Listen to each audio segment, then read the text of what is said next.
پھر سوچو کس نے کہاں سے کیا کیا، وعدہ کس کا تھا، توڑا کس نے، پھر سوچو، وعدہ غلط تھا، کیا کس نے، پھر سوچو، وعدہ ٹھیک نہیں تھا، کیا کیوں، پھر سوچو۔ یہ ساری چیزیں سوچنے کی ہیں، کرپشن کی ہے۔ اگر انہوں نے پکڑو، اسلحہ ہے، گرفت میں لو، بارود بناتے ہیں، ان کو کچل دو۔ ملک کے خلاف کوئی بیان دیا ہے، کچل کے رکھ دو۔ اگر وہ پارلیمنٹ کا حصہ بن کے بھی، اسمبلیوں میں بیٹھ کر بھی وہ پاکستان کے آئین کے تحفظ کی بات کریں، اور اگر فحشہ عورتیں چوکو چوراہوں میں آئین کی دھجیاں بکھیریں، اور وہ آپ کی موبائل کی گاڑیاں، پولیس کی سیکورٹی کے ادارے ان کو تحفظ فراہم کریں، تو پھر ان کا بھی حق بنتا ہے کہ وہ پوچھیں ہم سے یہ دوہرا رویہ، آخر ستیلوں والا سلوک کیوں ہے۔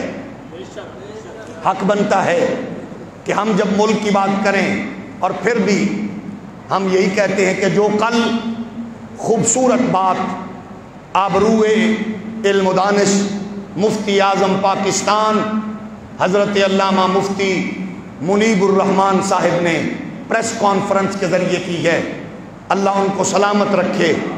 انہوں نے جلتی پر تیل نہیں ڈالا، انہوں نے بجھانے کی پوری کوشش کی ہے، اور ہم یہ کہتے ہیں کہ حکومت پاکستان اپنی تمام تر ذمہ داری مفتی اعظم پاکستان پہ ڈال کے اس معاملے کو سالو کرنے کے لیے ان کو منتخب کر لے، تو میرا خیال ہے کہ آج کی افطاری سے پہلے پاکستانی قوم یہاں امن کی، محبت کی ٹھنڈی ہواؤں کے جھونکے محسوس کرے گی۔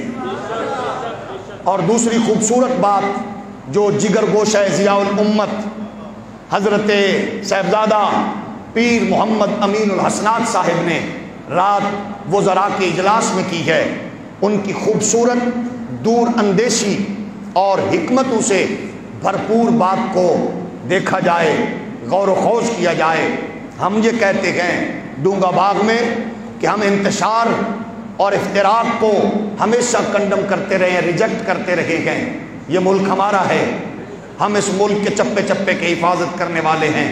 اللہ ہمارے ملک کو محفوظ رکھے، اللہ ہمارے ملک کو شر اشرار سے بچائے۔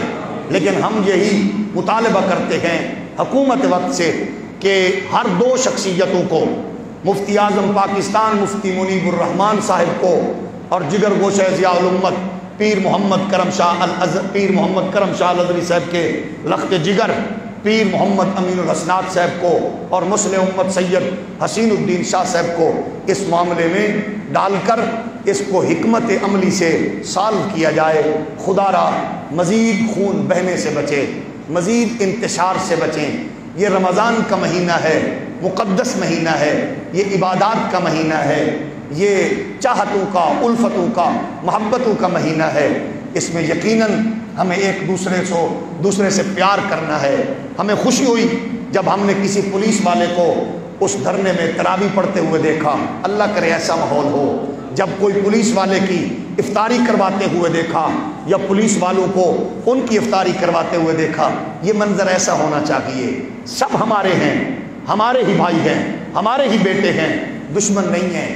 ایک دوسرے کے دشمن نہ بناؤ، سوچو کون ہے جو ان کو دشمن بنا رہا ہے، طاقت کمزور کر رہا ہے۔ اللہ میرے ملک کو اپنی حفاظت میں رکھے، ترقیاں عطا فرمائے، برکات سے نوازے، ہمیں اپنے ملک کے قانون کی حفاظت، آئین کی حفاظت اور قانون و آئین کو محمد عربی کی شریعت کے تابع رکھ کے حضور کی شریعت، عزت و ناموس کی حفاظت کے لیے ہمیں اداروں کو، سب کو، جو ہمارے فورسز ہیں، حکمران ہیں، ان سب کو شریعت محمدی کی بالادستی کے لیے اپنا تن من دھن پیش کرتے رہنے کی توفیق فرمائے۔